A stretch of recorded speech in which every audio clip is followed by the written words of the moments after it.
Halo rakyat Indonesia dari Sabang sampai Merauke dimanapun kalian berada, apapun profesi kalian, apapun jabatan kalian, salam persatuan dan persatuan. Teruntuk kalian, para mahasiswa-mahasiswi atau pelajar di seluruh muka bumi ini, khususnya kaum Gen Z yang tidak suka basa-basi, tidak suka ngomong panjang lebar, sukanya yang simpel-simpel tapi manis. Kalian mesti tahu kalau pada tahun 2019 itu ada kejadian yang cukup unik. Rasanya sangat naif jika kalian tidak ingin tahu tentang kejadian 2019 dan sebelumnya. Kisah akan diawali dengan keinginannya Inggris Raya untuk keluar dari Uni Eropa. Uni Eropa itu sendiri adalah suatu organisasi yang merangkul hampir semua negara di bagian Eropa dengan tujuannya agar bisa bergerak bersama dalam bidang politik dan ekonomi. Organisasi ini itu, atau kita bisa sebut saja arisan. Arisan ini itu beranggotakan 28 negara termasuk Inggris Raya itu sendiri. Dengan gagasan utamanya yaitu meliputi pasar tunggal atau single market, di mana ini lebih ke penghapusan batasan-batasan ekonomi, di mana barang dan jasa dan kebutuhan pokok ya bisa dijual belikan dengan secara bebas antar negara tanpa ada hambatan model seperti kalau di kita mah ya bea cukai. Nah, di sana mah tidak ada. Yang kedua dengan gagasan yang kedua itu adalah mata uang bersama yaitu euro. Jadi mereka itu menggunakan mata uang bersama supaya lancar dalam jual beli barang itu impor dan ekspor dengan mata uang euro. Yang ketiganya itu adalah kebebasan imigrasi. Nah, di sini jadi setiap orang itu bebas mau tinggal di negara mana saja tanpa ada masalah-masalah yang bikin ribet gitu. Dengan aturan seperti ini, kita dapat memahami dan menyimpulkan bahwa Inggris itu merasa jengkel dengan aturan yang diberlakukan Uni Eropa. Kenapa? Karena sejatinya Inggris itu adalah penguasa lautan atau penguasa jalur perdagangan di wilayah Eropa. Sudah sejak zaman dulu, sudah jadi sejak zaman Perang Dunia I itu. Ya mungkin seperti itu, Inggris itu ingin keluar dari Uni Eropa.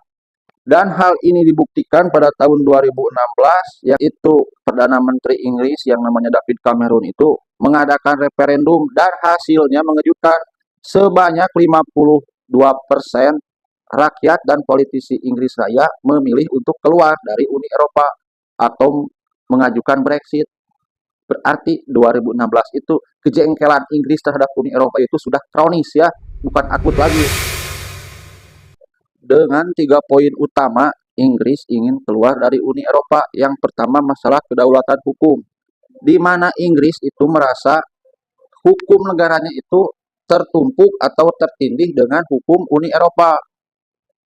Yang kedua, masalah kebebasan imigran, di mana rakyat Inggris merasa tidak senang dengan kedatangannya banyak sekali imigran dari negara lain, misal dari Prancis, Jerman, Belanda, seperti itu.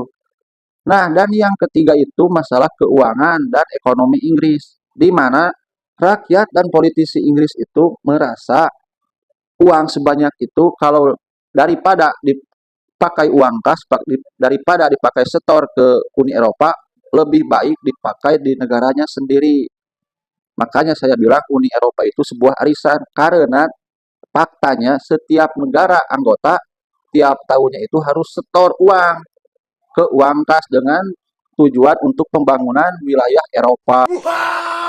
Nah, lalu Inggris mengajukan Brexit. Namun yang mencengangkan itu pengajuan Brexit Inggris itu ditolak dengan ditandai dengan mundurnya Perdana Menteri Inggris yaitu David Cameron.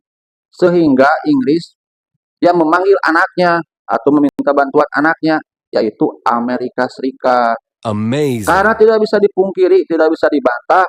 Kenapa saya bilang Amerika Serikat anak Inggris? Karena menurut sejarah Amerika itu bekas jajahan Inggris. Sehingga Inggris memanggil anaknya itu si Amerika. Namun Amerika pada saat itu dipimpin oleh Barack Obama tidak menyetujui, menolak Inggris untuk keluar dari Uni Eropa. Memang Presiden Barack Obama itu sepertinya cinta damai dia itu ya. Tidak suka ada perpecahan, tidak ada suka konflik, makanya dia itu tidak ingin itu keluar dari Uni Eropa. Namun karena hal ini pula, karena sikap Amerika itu yang tidak suka keributan, justru popularitas Amerika itu menjadi menurun, lembek. Kenapa? Karena pasalnya negara-negara yang menjadi saingannya Amerika itu malah berkembang dengan pesat ya, seperti Iran dengan fokus mengembangkan rudal hipersoniknya, lalu Korea Utara yang fokus dengan rudal jelajahnya, lalu dengan Rusia yang fokus terhadap senjata-senjata terbarukan, meskipun dia sedang saling cakar dengan Ukraina gitu ya. U-16 itu Inggris gagal dalam Brexit itu, dalam agenda Brexit. Tapi tetap saja para investor asing, para pengusaha-pengusaha asing itu menganggap begitu atau jalan di tempat, karena dari awal pengajuan Brexit itu ekonomi Inggris itu kan sudah terguncang. Jadi pengusaha-pengusaha itu lebih lebih jalan di tempat daripada mengeluarkan modal yang banyak. Kacau pada saat itu ekonomi Inggris karena sudah ada isu Brexit. Kita bisa melihat fakta itu dari siaran-siaran televisi, khususnya pada ajang olahraga seperti sepak bola. Pada tahun 2016 itu sepak bola Liga Inggris, Liga Spanyol, dan Liga Jerman itu serasa sudah tidak seru lagi ya.